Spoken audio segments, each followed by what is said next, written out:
Pues aquí estamos, realizando un documental más de la serie Vecinos de Churriana. En este caso, con don Francisco Ruiz de Elvira, que durante su niñez vivió con su familia en nuestra joya malagueña. Aunque hace ya casi 70 años que se marchó de aquí, su recuerdo y su afecto hacia el lugar de su niñez sigue intacto. Y nosotros le queremos agradecer de alguna manera que una persona tan importante como él nos conceda el honor de compartir en el recuerdo sus vivencias, las de su niñez en Churriana y más tarde las experimentadas por medio mundo. Sirva pues, a modo de presentación de nuestro importante vecino, la introducción de nuestro común amigo Alfonso Vázquez, que realizaba de él como presentación de la sección dominical La Málaga que yo conocí, que aparecía cada domingo en La Opinión Malagueña, donde habla de la ciudad, de su infancia y de otras muchas vivencias. Alfonso Vázquez, nuestro común amigo, titulaba la presentación 40 años de periodismo y viaje, y decía así: nacido en 1920, Francisco Ruiz de Elvira iba para funcionario de correo, pero la agencia F se cruzó en su camino y luego llegó su vocación, la radio.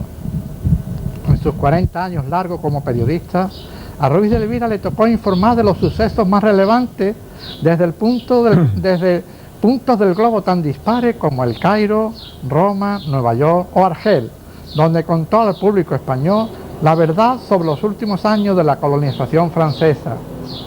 Jefe de informativo de Televisión Española y director de Radio Nacional de España durante los años 70, Ruiz de Elvira vivió en primera línea acontecimientos tan importantes para la historia de España como el atentado a Carrero Blanco, la muerte de Franco, la transición y en su última etapa como director adjunto de la radio pública, también el 23F. El colaborador de La Opinión ha visto con satisfacción cómo sus oficios continúan en la familia. 2 de sus hijas son conocidas periodistas del país y su nieto quiere seguir los pasos de su abuelo. Bienvenido, maestro. Bueno, muchas gracias por lo de maestro. Agradecerle que se haya desplazado hasta la Churriana de su niñez. Bueno, a mí venir a Churriana es una satisfacción, ¿eh? Para charlar con usted de Churriana, de su niñez y de su vida y de su mundo y tener la oportunidad de que nos enriquezca esta serie de documentales que estamos realizando, cuyo título es Vecino de Churriana. Da igual que se haya nacido, lo importante para nosotros es que haya vivido o que viva. En este caso usted nos habla de su niñez e incluso de la casa que luego más tarde veremos en la Plaza de la Higuereta. ¿Dónde nació?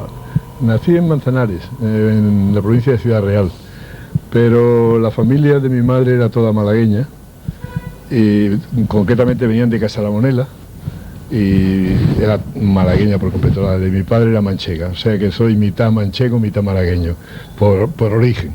Yo nací en Manzanares mismo, pero mis padres se vinieron aquí a Málaga, mis abuelos se vinieron a Málaga, mis padres también después, y vivimos en Churriana desde el año 23, que yo tenía, no sé la fecha exacta, creo que no la he sabido nunca, pero vamos, el año 23, yo tenía 2 años y medio, 3 años cuando empezamos a vivir en Churriana, y viví aquí hasta el año 37. Ajá. Es 14 años más o menos. Más o menos. ¿El venir a Churriana por algún motivo laboral? ¿O sí, bueno, mi padre era funcionario de correos, trabajó en Manzanares, trabajó también en las líneas de Madrid-Málaga como ambulante, y entonces él vino a Málaga varias veces, vamos, venía con cierta frecuencia como ambulante, y ya al venirse la familia de mi abuelo, que como digo era malagueña, de Casabonela, pero que habían ido como gerente de una bodega malagueña en Manzanares, de Larios, que tenía y sigue teniendo bodega allí, pues mi abuelo fue a Manzanares como gerente de la bodega de Larios y vivió muchos años allí. Y luego ya al jubilarse volvió a Málaga, entonces ya pues Mi madre también le apetecía venirse con la familia, mi padre pidió el traslado a Málaga y consiguieron una estafeta que se creaba entonces, que era Churriana, que no tenía estafeta, era una cartería rural. ¿Ah, sí? Y se creó entonces una administración. Digamos bueno, que ya se crea entonces la casa de correo. Claro. En Churriana, que hasta entonces no había. Entonces había un cartero nada más, y entonces se crea ya como una estafeta, como se llama en correos, ¿no? Ya con un funcionario técnico. Y bueno, mi padre aprovechó esta ocasión para venirse cerca de Málaga, pero al mismo tiempo pues un sitio tranquilo, y esta fue la razón de venir a Churriana. Concretamente, ¿recuerda la casa donde vivió y a su vez ahí estaba la estafeta o era otra casa? No, la misma, es la casa donde vivimos es como he dicho, en la Higuereta, o sea, entre los portales del Popo y el Camino Nuevo. Esa esquina que hay ahí, ese jardín con dos casas, que cuando vinimos, aunque yo no lo recuerdo, no había más que una, la más antigua. La otra se construyó por esos años. ¿Te refieres a la grande? La grande se construyó por esos años. Ajá. Entonces sería la otra más pequeña, que ya sí, que en ese caso digamos que está dentro de la calle Camino Nuevo. Sí, claro. Ahora sí. Pero no, quiero decir, vamos a ver si me explico. Sí. Las dos casas daban al jardín. Ajá. Bueno, cuando vinimos una y la otra que empezaban a construir, las dos casas daban al mismo jardín y siguen dando al mismo jardín, que no tenía más puerta que la principal que da a la Higuereta. Claro. Pero después, para evitar que algunas cosas del dueño, el dueño pasaba algunas temporadas pequeñas en la casa nueva, el dueño de todo ello, ¿no? Era don Bernardo, no sé, el apellido no sé. Entonces, para evitar que todos los usuarios de correos, todos los que iban a correos por alguna razón, tuvieran que atravesar todo el jardín, cosa que le molestaba en algún momento, hizo una puerta, ya en el Camino Nuevo, en la cuesta, hizo una puerta y una escalera que bajaba directamente a nuestra casa. Y esa escalera sigue existiendo. Sí, claro, por el desnivel que hay. Claro, pues ahí, y entonces, claro, ya se entraba por ahí a nuestra casa. Entonces ahí la casa Correo de Churriana. Pues sí, y 1923. 23, yo creo que 23, no sé. Qué vale. Y bueno, vivíamos, la oficina de correos era la primera habitación a la derecha, según se entra en la casa, y el resto era vivienda nuestra, o sea que vivíamos en la misma casa que teníamos la oficina, ¿no? O teníamos la oficina en la misma casa de correo. Sí. Luego más tarde esa misma casa y ese cuarto pasó a ser farmacia. Sí, yo he venido alguna vez por aquí. ¿Ha llegado a conocer de farmacia? Sí, pero he tenido la mala suerte, quiero decir, de que las 2 o 3 veces que he pasado por aquí siendo farmacia, era un domingo, estaba cerrada. Y no he podido, porque me hubiera gustado asomarme. Claro. Pero estaba cerrada, o sea que no he vuelto a entrar en la casa, aunque la he visto varias veces, pero desde fuera, ¿no? Claro. Luego ha estado abandonada, ahora está en obras, ya no sé qué. Ya incluso años más tarde, que era un poco ya, digamos, 10 años más o menos, empieza a recorrer Churriana. ¿Recuerda algunos amigos de tu infancia? Bueno, de infancia, la verdad es que no recuerdo nombres. Naturalmente tuvimos amigos o compañeros, puesto que yo estuve yendo al colegio de las monjas carmelitas, creo que eran carmelitas, ¿no? Las carmelitas. Donde que estaban en el Camino Nuevo más arriba, pasado a la iglesia. Sí. En un edificio que creo que sigue todavía existiendo, no me acuerdo ahora mismo. Estaba esquina de la calle Estación. Sí, claro. Sí. Eso siempre, ahora está Unicaja, una de las sedes de Unicaja, pero siempre se ha conocido como el convento. Claro, que era un convento de carmelitas. Sí, exactamente. Y tenía un colegio. Parece ser, perdona, que la propietaria, una señora de Málaga, le donó el usufructo a las monjas carmelitas que venían y se instalaron ahí para enseñar, digamos, dar clase de colegio y a las mujeres y niñas incluso a bordar y todo. Sí, bueno, yo lo recuerdo como colegio infantil, claro. Puede que hubiera también clases para mayor en algún momento, ¿no? Como colegio infantil yo estuve yendo, creo que 2 años, 2 cursos, ¿no? Y el colegio que había de niñas era para incluso enseñar a coser y todo. Sí, también, claro. Y había 2 clases, una para niños y otra para niñas. Claro. Y una capilla, como es lógico en un convento. Sí, siempre se ha conocido esa casa como el convento. Pues ahí es donde una casa muy grande. Sí, tenía un patio donde jugábamos, que entonces nos parecía muy grande, no sé si era muy grande, pero claro, vamos. Era muy grande. como niños allí jugábamos mucho y tenía una verja. y yo tenía el recuerdo, vamos, tengo un muy buen recuerdo de ese colegio, pero he intentado recordar nombres y no recuerdo ninguno de los niños como los que jugábamos entonces. Lo que ocurre es que, claro, yo estuve ahí un par de años, debía estar, y al cumplir 8 años, ya entonces había un examinar de ingreso de bachillerato con 8 años. ¿Sí? Sí, con 8 años. Y yo me examiné con 8 años. ¿Crees que erais los niños entonces más listos? No sé si éramos más listos o no, pero yo me examiné de bachillerato el año 29. ¡Qué bárbaro! De ingreso en bachillerato el año 29, en mayo del 29, que yo tenía 8 años y medio. Claro, claro. 8 años y medio exactamente, me examiné de ingreso. Entonces ya a partir de entonces, ya todos los estudios míos de bachillerato los hice en Málaga. Quiero decir que ya perdí el contacto con toda la niñez de Churriana, perdí prácticamente el contacto porque ya todos los estudios los hice en Málaga, vivía en casa de mi abuela y únicamente venía a Churriana durante el curso los domingos, a pasar el domingo con mi padre, y el verano me pasaba algún tiempo más aquí, claro, pero ya compañeros de estudios no, porque ya fueron todos en Málaga. Ya... Claro.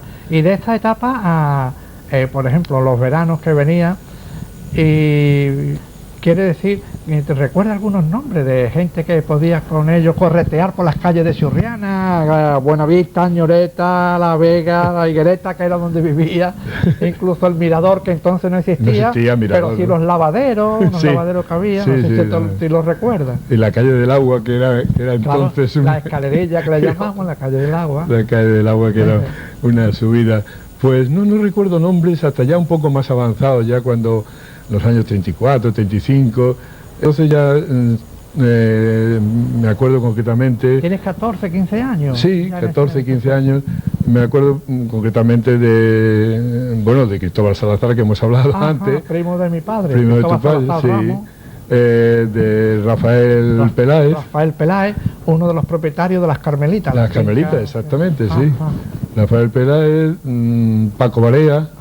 Paco Barea, que tenía unos primos que eran dueños o usufructuarios de la Huertecilla, de una finca que había, hombre. que sigue, creo que se sigue llamando eso la Huertecilla, ¿no? El padre de Paco Barea, Francisco Barea, yo creo recordar que el padre fue comandante de Marina. O no sé si era él. Estaba ya jubilado. El padre, cuando yo le conocí a Barea, el padre ya estaba jubilado, me parece. Exactamente. Y unos primos, yo no sé exactamente qué parentesco, pero familia suya eran los dueños, o por lo menos los que llevaban la huertecilla. Sí, Lázaro se le llamaba, sabe lo que ocurre en los pueblos, porque esto todavía sigue siendo un pueblo para muchas cosas. Pues entonces se le denominaba no Lázaro Márquez, sino Lázaro de la Huertecilla. La Huertecilla. Fíjate. Pues allí íbamos mucho el verano, creo que el 34, el 35, íbamos muchas tardes por allí, pues un poco a entretenernos, un poco a ayudar, incluso a cortar. Muy cerquita también. Sí, bueno, un kilómetro y pico, era el camino de los portales del Popo, seguir junto a la vía del tren, atravesabas un paso a nivel y te encontrabas en la Huertecilla. Justo, allí en la puerta del cortijo. Exactamente. Allí íbamos mucho y bueno, yo me dedicaba a uncir a los bueyes y me gustaba mucho eso de hacer del campo en plan de vacaciones. Como hobby. Como hobby. Existía también cerca de donde vivía el kiosco El Lele. Sí. Estuvo hasta unos 20 años. Sí, el kiosco El Lele me acuerdo. Y incluso luego, el Lele tiene por el camino del cementerio ahora alguna taberna o algún descendiente, quiero decir, de esa familia. No. Porque yo he estado ahí tomando café hace 8 o 10 años, en el camino de lo que era camino del cementerio, que ahora yo no sé cómo se llama, la calle de no sé cuántos, ¿no? Ahí, y entramos en un bar o taberna. Entonces yo no sé cómo salió la conversación, pero yo dije que quién era que había estado aquí, y creo que los dueños me dijeron que ellos eran familia o descendientes. Heredero, es posible. Del Lele, digo, sí, bueno, yo me acuerdo del Lele, me acuerdo del kiosco perfectamente, ¿no? Y del tren, ¿te acuerdas? Sí, hombre, claro. Claro que me acuerdo del tren. Íbamos a Málaga, ¿no? Comenta, antes que se nos pase por alto, que un hecho que Brennan también lo relata, él por su parte, que perdió el tren cuando la guerra. Sí. Y tú comentas en uno tus documentales Que yo vine en ese tren. de periodismo, en La Opinión, colaboración dominical, comentaba que incluso cogí el tren para ir a la playa porque Sí. está pasando un helicóptero. Sí. Iba hacia... ¿A qué playa iba? A la playa de San Andrés. A la playa de San O Andrés. sea, bueno, fue el único verano que lo hicimos. Antes me bañaba en muchos sitios de Torremolinos, de Málaga, pero ese verano a mi padre se le ocurrió que podíamos ir en el tren que iba, que se pasaba por aquí, camino de Málaga, a las 2:30, me parece, más o menos, Sí, y sí, sí. llegar hasta un apeadero que había en Los Guindos, que le llamaban la Estación del Perro, no sé por qué. Exactamente. Yo tampoco nunca he sabido por qué, pero le llamaban la así Estación le del Perro. llamábamos todo, la Estación del Perro. Y yo me acuerdo, más hacia 40, 50, me acuerdo que incluso un barrio por allí cerca que llamaban el barrio de las Latas, Sí. que es donde está la gran expansión de la Málaga marinera, Sí, sí, la sí. avenida Antonio Machado, Eso ya la no hay glorieta quien- Antonio no Molina, hay quien lo conoce. la avenida de Paseo de Antonio Bandera, en fin, esto se ha vuelto de increíble. Pues entonces mi padre pensó, pues mira, podríamos ir en el tren hasta el apeadero este, nos bajamos allí, y allí tenemos una playa que no había nadie, nos bañamos y en el tren que salía de Málaga a las 6 o 6:30 de la tarde, nos volvemos. Ese era el plan para el verano del 36. Pero entonces era costumbre, no sé si luego se ha perdido por completo, claro. Entonces era costumbre no empezar a bañarse hasta la Virgen del Carmen. Y el Por día- aquello de que podía haber Era- mala suerte. Esa era la mala costumbre. sombra. Entonces el día del Carmen Las creencias, estuvimos ¿no? en Málaga en casa de mi abuela, porque mi hermana se llama María del Carmen, y dijimos, bueno, mañana empezamos los baños. Y el 17 de julio fuimos, hicimos esto y nos bañamos y volvimos en el tren. El 18 de julio hicimos lo mismo. Y cuando subimos al tren, no recuerdo bien cómo lo cuento en La Opinión, pero vamos, es lo que yo recuerdo. Cuando subimos al tren en Churriana, toda la familia, mi padre y yo pasamos al despacho del ambulante de correos. Y el ambulante nos dijo, oye, ¿sabéis que la radio ha dicho que hubo un levantamiento en Melilla ayer tarde? Y no sé qué pasa y tal. Y aquí pasa algo, no, sepamos no pasa nada, pero ha habido esta noticia y tal. Bueno, llegamos a la Estación del Perro, nos bajamos, nos bañamos y cuando volvimos a subir pasamos otra vez al ambulante y entonces el ambulante nos dijo, uy, menuda ensalada de tiro nos hemos dejado en Málaga. Hemos llegado a la estación por los pelos, porque cuando estábamos entrando en la estación, que el edificio de la estación sigue, aunque ya no Sí, sea estación, sí, pero el sigue todavía, edificio en la sigue, suburbana. al lado del puerto, ¿no? Sí, de sí, la boca del los puerto. suburbanos No, de la conocidos. puerta principal del puerto. Sí. Había una ensalada de tiros, que estábamos entrando en la estación y se arma una ensalada de tiros detrás de no sé qué pasa ahí, no sabían exactamente qué pasaba, pero que había pasado algo muy grave. Bueno, el tren salió normalmente y el tren en San Julián se separaba el de Torremolinos, Exactamente. Fuengirola y el de Coín, Churriana-Coín, ¿no? Entonces, claro, nosotros seguimos hacia Churriana y el tren pasaba en puente sobre la carretera de Torremolinos pegada al aeropuerto, más o menos, Sí, sí, al sí. aeródromo o el campo Sí, de aviación, sí, como le sí. llamábamos entonces. Y entonces venía asomada a la ventanilla y vimos un destacamento militar que venía del campamento Benítez hacia el campo de aviación. Se conoce que a tomar posesión del Cortijo campo el de aviación. rompedizo. El rompedizo. Exactamente. Y se conoce que venía a tomar posesión del campo de aviación en connivencia con las fuerzas militares que se habían levantado en la capital, ¿no? Bueno, ya llegamos a Churriana, ya empezamos a poner la radio. Aquella noche mi padre era un aficionado a la radio tremenda, desde las primeras radios de Galena, siempre tuvo el radio. Ah, sí. Entonces ya teníamos una de lámparas, pero vamos, había tenido siempre radio y empezamos a poner la radio, a oír Radio Sevilla, Radio Madrid, ya a enterarnos de lo que contaban. Y luego, muchos años después, leí las memorias de Brennan, Sí. que había querido coger ese tren y no se había atrevido. Ese tren mismo por la tarde, de vuelta. Claro, pero no se había atrevido a cogerlo porque por los tiros que había, claro. ¡Qué bárbaro! Y que luego fue a coger el autobús y el autobús había venido antes de tiempo Qué bárbaro. y vino medio andando en Sí, una sí, camioneta, sí, en fin, sí. todo eso lo cuenta Sí, sí, Brennan. lo cuenta. Pero eso lo leí yo mucho después, pero Ajá. ese era el mismo tren en que nosotros sí vinimos.